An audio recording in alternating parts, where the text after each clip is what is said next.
दोस्तों और साथियों, एक दिन एक महिला पुलिस स्टेशन जाती है और पुलिस स्टेशन जा करके वहां के जो दरोगा साहब होते हैं उनके सामने हाथ जोड़ करके रोने लगती है, गिड़गिड़ाने लगती है और उनसे कहती है कि साहब, मेरे पति जो 2 दिन पहले काम पर गए थे, फैक्ट्री में काम करते हैं, पर 2 दिन से अभी तक वापस नहीं आए।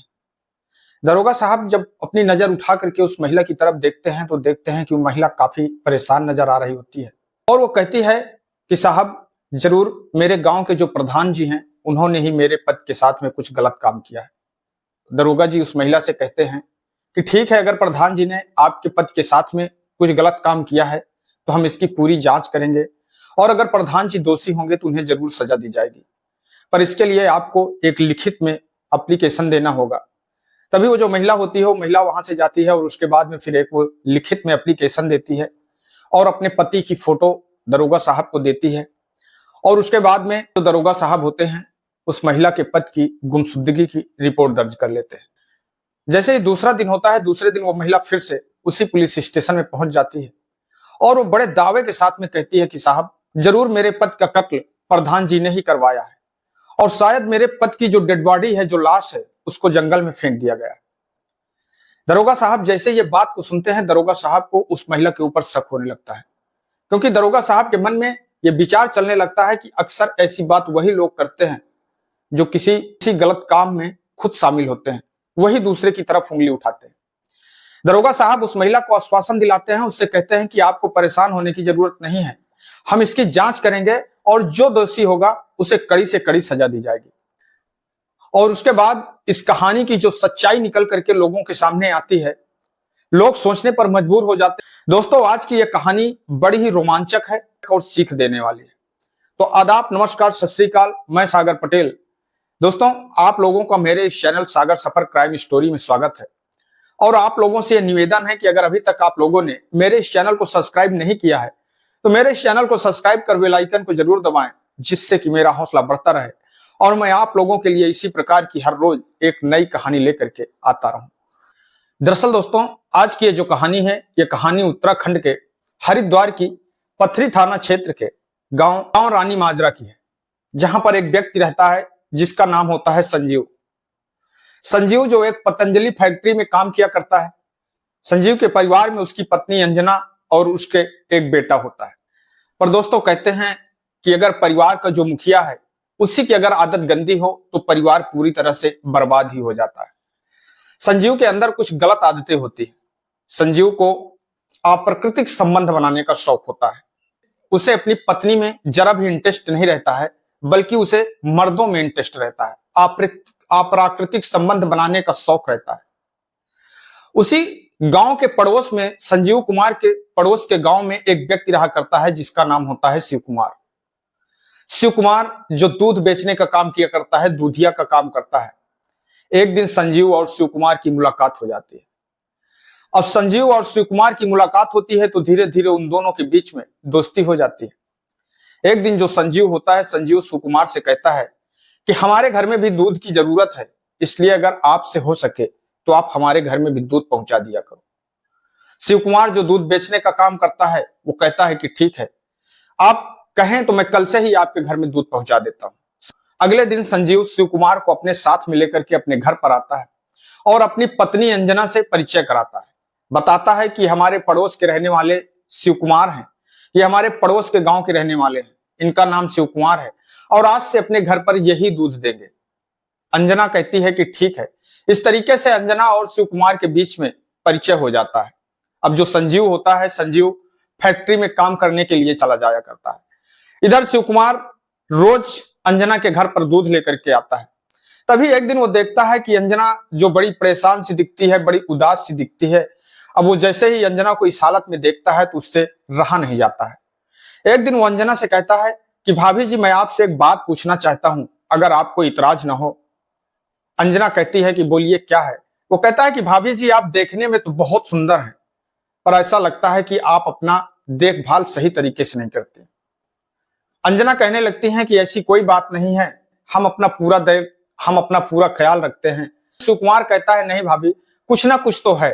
आप ना तो हमने कभी आपको हंसते हुए देखा है, न तो हमने कभी आपके चेहरे में वो रौनक देखी है, न तो कभी वो चमक देखी है जो एक होना चाहिए। आप देखने में तो बहुत खूबसूरत हैं, पर आप हरदम एक मायूस सी नजर आते हैं। तभी अंजना के दिल की जो बात होती है, दिल का जो दर्द होता है, वो शिव कुमार से बयां करने लगती है। वो शिव कुमार से कहती है कि आखिरकार मैं किसके लिए सजूं, किसके लिए संवरूं? मेरी जिंदगी में तो वो खुशियां ही नहीं है जिनके लिए मैं खुश रहूं। वो कहता है कि भाभी ऐसी क्या बात है? तब अंजना शिव कुमार से कहती है कि मेरा जो पति है उसे अप्राकृतिक संबंध बनाने का शौक है। उसे मुझ पर कोई इंटरेस्ट ही नहीं है, बल्कि उसे मर्दों पर इंटरेस्ट है। जब मेरी शादी होती है, मेरी शादी के कुछ दिन तक तो जबरदस्ती तरीके से मेरा पति मेरा साथ देता है, जैसे कि मेरी खुशी के लिए। और जैसे ही मेरे एक बेटा होता है, उस बेटे के बाद जो मेरा पति है वो कभी मेरी तरफ देखता ही नहीं है, कभी मुझसे प्यार करता ही नहीं। जैसे ये बात शिव कुमार सुनता है, शिव कुमार थोड़ी देर के लिए शांत हो जाता है, शांत होता है और उसके बाद में वो कहता है कि भाभी आप क्यों परेशान हैं? अगर आप कहें तो हम आपका साथ देने के लिए तैयार हैं। जो आप चाहेंगी, जो आप कहेंगी, आपको वो हर खुशी हम देने के लिए तैयार हैं। अब जैसे ही ये बात अंजना शिव कुमार के मुंह से सुनती है तो थोड़ा सा सोचती है और उसके बाद में कहती है कि ये जो भी बातें हैं ये सब गलत है, क्योंकि आपका भी एक परिवार है। दरअसल जो शिव कुमार होता है, शिव कुमार के परिवार में भी एक उसकी पत्नी होती है और एक बेटा और एक बेटी होती है। वो कहती है कि आपका अपना परिवार है, हमारा अपना परिवार है, यह संभव नहीं है। पर शिव कुमार कहने लगता है कि भाभी सब कुछ संभव है, अगर आप खुश रहना चाहती हैं तो हम आपको खुश करना चाहते हैं। अब इस तरीके से जब उन दोनों के बीच में बातें होने लगती हैं तो एक दिन संजना और शिव कुमार के बीच में रिलेशनशिप हो जाता है, संबंध भी बन जाते हैं। और जैसे ही ये संबंध एक बार बनते हैं तो अब ये लगातार बनने लगते हैं। उसके बाद में जो अंजना है उसके चेहरे का निखार बढ़ने लगता है और वो भी खुश रहने लगती है। इधर शिव कुमार भी खुश रहने लगता है। शिव कुमार एक दिन अंजना से कहता है कि भाभी अगर आपको आपके चेहरे पर और ज्यादा निखार आ सकता है, इसके लिए आपको कच्चे दूध से अपना मुंह धुलना चाहिए। अंजना कहती है कि ठीक है। अब शिव कुमार जो दूध लेकर के आता है वो उसके अलावा और एक्स्ट्रा दूध दे करके जाता है, जिससे कि अंजना अपना चेहरा धुला करती है और उसके चेहरे पर दिन और प्रतिदिन और ज्यादा निखार आता जाता है।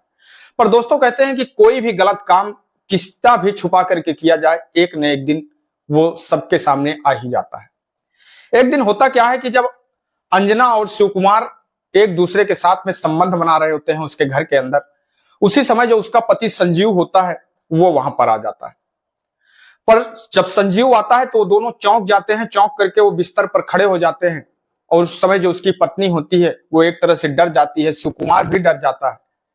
पर इतने में जो संजीव कुमार होता है वो शिव कुमार और अपनी पत्नी अंजना को एक साथ देख करके खुश होता है, हंसने लगता है। वो कहता है कि आप लोग क्यों परेशान हो, आप लोग जो कर रहे थे आप लोग वो करिए। जैसे ये बात अंजना सुनती है, अंजना चौंक जाती है, अंजना को गुस्सा आता है और वो कहने लगती है कि ये आप क्या कह रहे हैं, आप कैसे पति हैं? क्या कोई पति अपनी पत्नी को किसी दूसरे मर्द के साथ में देख सकता है? तभी जो संजीव कुमार होता है, तब संजीव कुमार उससे कहता है कि हमें ये बहुत अच्छा लगता है, आप लोग दोनों संबंध बनाइए और हम यहां बैठ करके देखेंगे। अब इधर अंजना और शिव कुमार बेड पर संबंध बना रहे होते हैं। सामने कमरे पर सोफा होता है, उस सोफे में संजीव कुमार बैठ जाता है और उन दोनों को लाइव जैसे कि ब्लू फिल्म चल रही हो उस तरीके से वो उन दोनों को संबंध बनाते हुए देखता रहता है। अब ये एक दिन नहीं बल्कि कई दिनों तक ये सिलसिला चलता रहता है। संजीव कुमार शिव कुमार और अंजना को एक साथ संबंध बनवाता है और खुद बैठ करके देखता है। एक दिन उसकी पत्नी इसका विरोध करती है और वो कहती है कि आप एक कैसे मर्द हो, मैंने दुनिया में कोई ऐसा मर्द नहीं देखा जो अपनी ही पत्नी को किसी दूसरे की बाहों में सौंप दे, और आपको कोई दिक्कत नहीं होती, आपको गुस्सा नहीं आता। तब जो संजीव होता है वो कहता है कि देखो मुझे इसमें आनंद आता है, और अगर आप लोग ये काम नहीं करती हैं तो इसके लिए कोई जबरदस्ती नहीं है। पर मैं इतना बताता हूं कि अगर आपने मेरी बात नहीं मानी तो मैं ये बात जा करके बाहर सभी लोगों को बताऊंगा, समाज में बताऊंगा, जिससे फिर आपकी और आप दोनों लोगों की क्या इज्जत होगी आप उसको बहुत अच्छी तरीके से समझते हैं। अब शिव कुमार भी डर जाता है, उधर जो अंजना होती है वो भी डर जाती है कि लोग जब उनके बारे में जानेंगे तो क्या कहेंगे। इसलिए वो संजीव कुमार की बात को मानते रहते हैं और संजीव कुमार की नजरों के सामने हर दिन वो उसकी पत्नी के साथ संबंध बनाता रहता है और संजीव कुमार बैठ करके देखता रहता है। पर हद तो तब हो जाती है जब एक दिन जो संजीव कुमार होता है, संजीव कुमार जब शिव कुमार अंजना के साथ में संबंध बना करके खड़ा होता है, तभी संजीव शिव कुमार से कहता है कि अब आपको हमारे साथ में संबंध बनाना पड़ेगा। जैसे ये बात शिव कुमार सुनता है तो वो चौंक जाता है। वो कहता है कि आप ये क्या कह रहे हैं? वो कहता है मैं कुछ नहीं कह रहा हूं, बस मैं वही कह रहा हूं जो अभी आपने अंजना के साथ में किया है। जिस तरीके तुमने अभी अंजना को खुश किया है उसी प्रकार बस आपको मुझे खुश करना होगा, और अगर आप मुझे खुश नहीं करते हैं, मेरे साथ में संबंध नहीं बनाते हैं, तो फिर मैं यह बात जा करके बाहर लोगों को बता दूंगा। शिव कुमार बड़े दबाव बस वो संजीव कुमार के साथ में भी संबंध बनाता है और वो उसी प्रकार संजीव कुमार को भी खुश कर देता है जिस तरीके उसने अंजना को खुश किया था। संजीव जब इस तरीके खुश होता है, उसे संतुष्टि मिलती है, तो हर दिन उन दोनों के साथ में मिल करके वो तीनों एक साथ शारीरिक संबंध बनाते हैं, अवैध संबंध बनाते हैं। यह सिलसिला काफी दिनों तक चलता रहता है। पर एक दिन जो अंजना और शिव कुमार होते हैं वो दोनों संजीव से ऊब जाते हैं और ऊब करके थक हार करके वो फैसला करते हैं कि संजीव को हो ना हो अपने रास्ते से हटाना होगा। और फिर एक दिन जब वो तीनों एक साथ हम बिस्तर होने के लिए चलते हैं, होता है शिव कुमार संजीव के हाथ पैर पकड़ लेता है। अंजना होती है, और जो अंजना होती है, अंजना एक भारी वस्तु से संजीव के सर पर वार कर देती है। वो मौके पर गिर जाता है, बेहोश हो जाता है। उसके बाद में वो दोनों मिल करके उसकी गला दबा करके हत्या करते हैं, और हत्या करने के बाद में उसकी जो लाश होती है, उस लाश को छिपाने के लिए उस जंगल में ले जाकर के उसकी लाश को फेंक देते हैं। जैसे ही अगला दिन होता है, अगला दिन उसकी पत्नी अंजना पुलिस स्टेशन पहुंचती है, और पुलिस स्टेशन पहुंच करके वो दरोगा साहब से कहती है कि दरोगा साहब, मेरे पति जो 2 दिन पहले कंपनी में गए थे, अभी तक वो वापस नहीं आए हैं। जरूर उसके मेरे पति की हत्या जो है वो प्रधान जी ने की है, क्योंकि दरअसल प्रधान जी जो गांव में काम कराया करते हैं, उसका पति जो संजीव होता है, प्रधान के कई कामों के खिलाफ आरटीआई जांच डाल देता है, जिससे प्रधान और संजीव के बीच में मन मुटाव चल रहा होता है। अंजना के दिमाग में यह बात आती है कि वो इस तरीके से अपने पति का कत्ल करेगी और अपने पति के कत्ल के जुर्म में फंसा देगी। पर दोस्तों, कहते हैं कि कातिल कितना भी होशियार क्यों ना हो, कितना भी शातिर क्यों ना हो, कानून के हाथों से कभी बच नहीं सकता है। अंजना जैसे ही दोबारा पुलिस स्टेशन पहुंचती है, तभी जो दरोगा साहब होते हैं उन्हें शक हो जाता है। उन्हें यह लगता है कि आखिरकार कोई महिला इस तरीके, कोई भी व्यक्ति इस तरीके इतने दावे के साथ कैसे कह सकता है कि उसकी हत्या किसी फला व्यक्ति ने की है। और फिर वो जब इस केस की जांच चालू करते हैं, छानबीन चालू करते हैं, और जो अंजना का मोबाइल होता है, अंजना की मोबाइल की कॉल डिटेल निकाली जाती है, तो उससे पता लगता है कि अंजना एक व्यक्ति से एक नंबर पर लगातार बात करती है। और उसके बाद में जब उस व्यक्ति के बारे में पता किया जाता है, तो पुलिस को यह जानकारी मिलती है कि वो पड़ोस के गांव का रहने वाला एक दूधिया है। और फिर पुलिस अंजना को गिरफ्तार करती है, और जब उसके साथ पूछताछ करती है, तो अंजना पहले तो अपना जुल्म कबूल करने से मना कर देती है। पर पुलिस जब उसके साथ सख्ती से पेश आती है, तब जो अंजना होती है वो टूट जाती है, और टूट करके वो सारी कहानी पुलिस के सामने बयां कर देती है। पुलिस उन दोनों को गिरफ्तार करती है, और गिरफ्तार करने के बाद में कोर्ट में पेश करती है। कोर्ट उन दोनों को सजा सुना करके जेल भेज देती है। दोस्तों, इस घटनाक्रम को सुनाने का उद्देश्य किसी को ठेस पहुंचाना नहीं है, किसी को दुख पहुंचाना नहीं है, बल्कि आप लोगों को सजग करना है, सतर्क करना है। मैं आपका दोस्त सागर पटेल इन्हीं शब्दों के साथ में आपसे विदा लेते हैं। कल फिर मिलेंगे किसी एक नई कहानी के साथ में, किसी एक नई घटना के साथ में। तब तक के लिए नमस्कार, जय हिंद, जय भारत।